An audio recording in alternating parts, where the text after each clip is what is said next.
माताजी और पिताजी के चरणों में प्रणाम करता हूं, जिनके आशीर्वाद से आज मुझे एक नई ज़िंदगी मिली है। उसके बाद मैं तमाम साथियों और मीडिया कर्मियों और इंडियन आर्मी और जो भी सुरक्षा बल है उनको मैं बहुत बहुत धन्यवाद करता हूं। बिहार वासियों को भी बहुत बहुत धन्यवाद करता हूं, जिन्होंने मेरे लिए तरह तरह का प्रयास किए और मुझे एक नई ज़िंदगी दिलाए। जंगल ले गया था।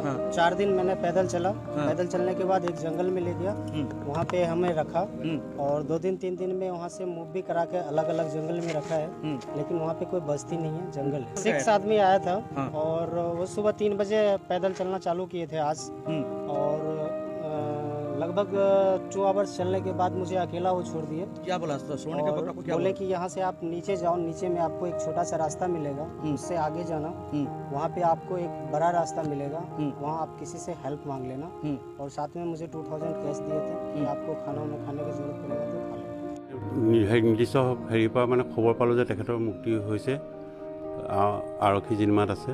এতিয়ালৈকেতো মই টিভিত তেখেতৰ চেহেৰাটো দেখিবলৈ পোৱা নাই। তথাপিতো মোৰ প্ৰতিক্ৰিয়া, মোৰ মুকলিত যেনেকৈ মই আনন্দিত হৈছিলোঁ, পৰিয়ালবৰ্গৰ হাঁহি ওলাইছিলে, ওচৰ চুবুৰীয়াৰ লগতে গোটেই দেশবাসীয়ে যিটো মানে আনন্দ পাইছিলে, ঠিক তেনেকৈ ৰামকুমাৰো এতিয়া বিহাৰত পৰিয়ালটোৱে খবৰটো পাই পেলাই আনন্দিত হৈছে, যিটো খবৰ মই দিছিলোঁ তেখেতৰ মিছেছক।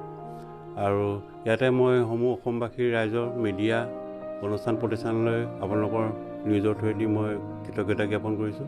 আৰু আলফা পৰেশ বৰুৱা ডাঙৰীয়াকো মই ধন্যবাদ জনাইছোঁ যে আমি দুইজন সুশৰীৰে আহি পেলাই নিজৰ পৰিয়ালৰ লগত মিলিত হ'লোহি। আৰু ভবা নাছিলোঁ তেখেতৰ যদি কিবা অঘটন হ'লহেঁতেন অসমৰ সুনামটো গোটেই বিশ্বতে হয়তো বেয়া হৈ গ'লহেঁতেন, কিন্তু সুশৰীৰে অহাৰ কাৰণে তেখেতক ধন্যবাদ জ্ঞাপন কৰিছোঁ পৰেশ বৰুৱা ডাঙৰীয়া।